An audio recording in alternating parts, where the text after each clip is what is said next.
So deadly marker is being finally nerfed. You're not able to stack them multiple times on enemies anymore.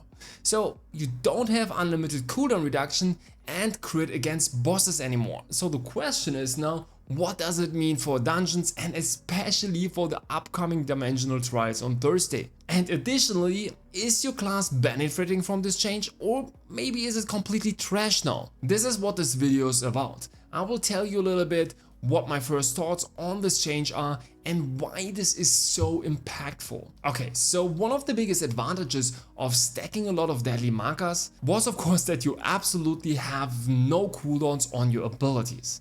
And that's also why attack speed was one of the best stats in PvE, because it allowed you to actually use the crazy cooldown reduction you get from deadly markers. And that would mean that you were able to spam all your abilities non-stop. But additionally, that also gave you a lot of crit chance, so you would also crit all the time. And this even if you build 0 crit. Okay, now you might think, but in all the 3-star dungeons you did so far, there were never a lot of deadly markers. How does that impact me now? And yes, if you go with a random matchmaking, you of course don't always get a lot of deadly markers in your party. So the impact is rather low there. But let's be honest here, in normal dungeons it's also not really needed, because the dungeons are just really simple and the bosses don't have so much HP. But in dimensional trials you don't have a dungeon finder, you have to manually create groups. And if you did the first season of Dimensional Trials, you know that every good group would always have at least 3 bow players with deadly markers in it. And I don't want to say it wasn't needed, but it just really helped to do efficient runs. Now we don't have that anymore, and now the big question is, how does that impact certain classes? And I think for this we have to understand 3 big changes that come with this nerf. Okay, so first of all, if you want to deal a lot of damage in dungeons, you need to be able to spam good DPS abilities non-stop. If you just have 4 or 5 good damage abilities, you will lose so much DPS compared to someone who's able to choose from 10 different damage abilities. Of course, you will do auto attacks in the meantime, and that might be viable for certain classes. But for most classes, auto attacks compared to abilities deal almost 0 damage. And of course most classes have a lot of DPS skills, but they also need to be good in PvE and deal a lot of single target damage. Just imagine you stand in front of the boss and you have no good skills to use for 5 seconds. That will feel so awful. Maybe you have to use then some AoE skills that have really low single target damage. And if someone else just has so many good abilities, maybe even with low cooldowns, he will deal so much more damage than you. So one weapon that I immediately had to think about was the crossbow. I think this one got hit really hard. The weapon doesn't have a lot of good damage abilities, so it was relying on reducing the cooldown of quickfire all the time.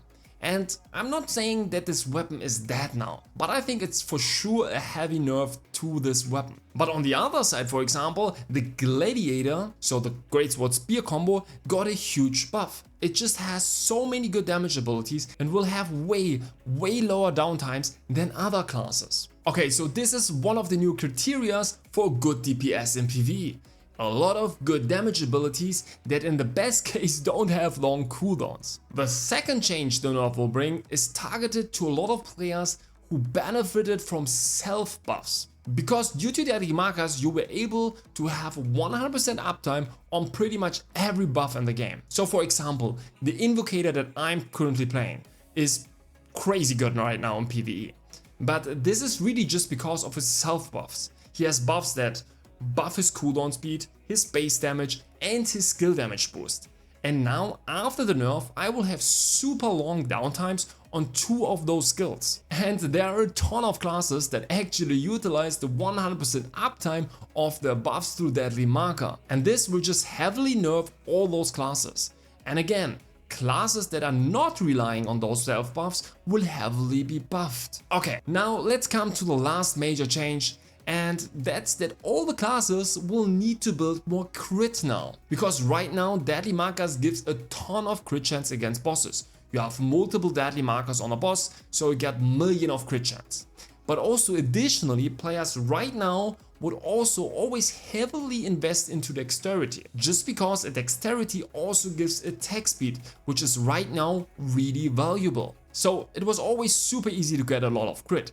Now we have to redo all our builds, and we will probably play with less dexterity because the priority in our builds will shift, which means we have less crit and we might need more items which increase our crit chance. And of course, who's benefiting for that? All the dagger players. Before, their passives that would increase their crit chance were most of the time, to be honest, really useless. And now these can come in really handy. Now these are the 3 biggest changes I see right now. And we can be sure that this will completely change the meta in PvE. We will have to see who actually benefits the most out of the nerf. But I'm so excited that they actually did this change. Because this ability was just so incredibly broken and it was just super boring, to be honest. I just think they should have done the change already with the release of Talandra, because people were expecting certain classes to be good in PvE. And let's be honest, they might be trash now. Maybe their class is not fixable with the correct gear. And I also know some players that have already finished their full PvE gear in tier 2. And of course, you can still use it, but if you're like me and you like to min-max stuff, you will probably adapt your build based on the nerf. For me, the timing of that nerf was also so unlucky because I just finished writing a really nice script for a video where I explain on how you have to gear for dimensional trials. It was really detailed. But of course, now I can throw the script away. Additionally, I also theory crafted already so many PvE builds. But I think they are all completely trash now and I will just have to rework all of them. But I have also some good news. I will do that in the coming days, always in my streams. I will stream on YouTube and now also on Twitch. So if you love theory crafting, you are of course welcome to join. And if you already have some good builds, you can also join my Discord where you can post those. I will always review them on stream. Okay, so let me know in the comments, who do you think is the clear winner and loser from this nerf? If you like the content, don't forget to like and subscribe. Thanks for watching and see ya in the next one.